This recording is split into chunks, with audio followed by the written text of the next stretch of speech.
I'm strangely concerned because I'm feeling actually really quite fine at the moment. In fact, more energetic than I usually do. Right? So, thank God I've got this.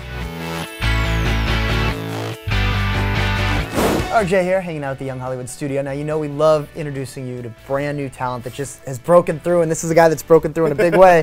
One of the top shows now. I mean, Games of Thrones, everybody's obsessing over. It is. It's been doing well. It's been doing well. We've got a second season that's scheduled to come out in April now, and there's been a lot of hype leading up to it, actually, which I'm looking forward to. It's one of those shows that you have, like, you know, the true bloods of the world that just have, like, that rabid fan following, and Game of Thrones has become one of that. Yeah, well, I think Game of Thrones is very fortunate in that sense because George R. R. Martin, who wrote the books in the first place, has written such a fantastic set of books, and so that's where I think a lot of the following sort of originated from. When HBO announced it was turning it into a TV series, I think that only just kept the ball rolling. So it now has a very, very big fan base, which I'm very happy to say. And what's it like working with HBO? Because, you know, you see all these film stars that, like Dustin Hoffman now doing his show that don't traditionally do TV, and HBO's like a whole nother level. Well, I tell you, from what I've seen of HBO, when I first started sort of really watching a lot of their shows, it was sort of the magnitude of sort of some of the shows that they do. And firstly, the popular shows, as you say, like True Blood, do incredibly well, as they should do.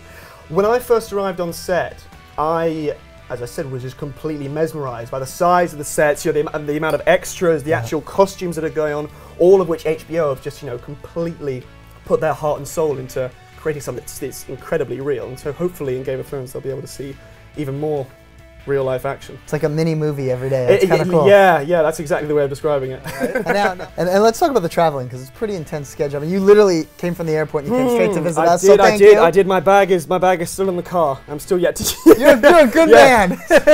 I'm still yet to actually go home and dump it off. But no, hotel though. You can dump it off, sleep, 4 seasons. I'm strangely concerned because I'm feeling actually really quite fine at the moment. In fact, more energetic than I usually do.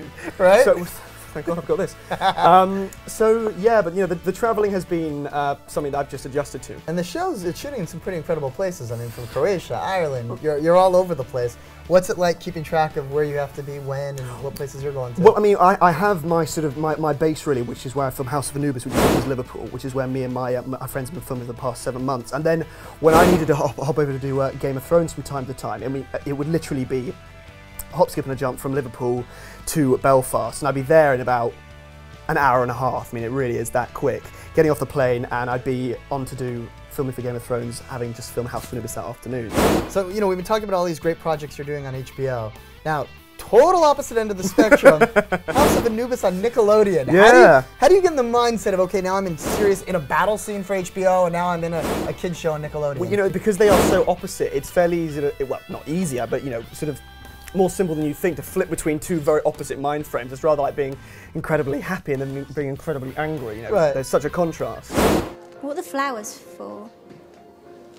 They're from Jerome, to say thank you for letting him borrow my hair straightener.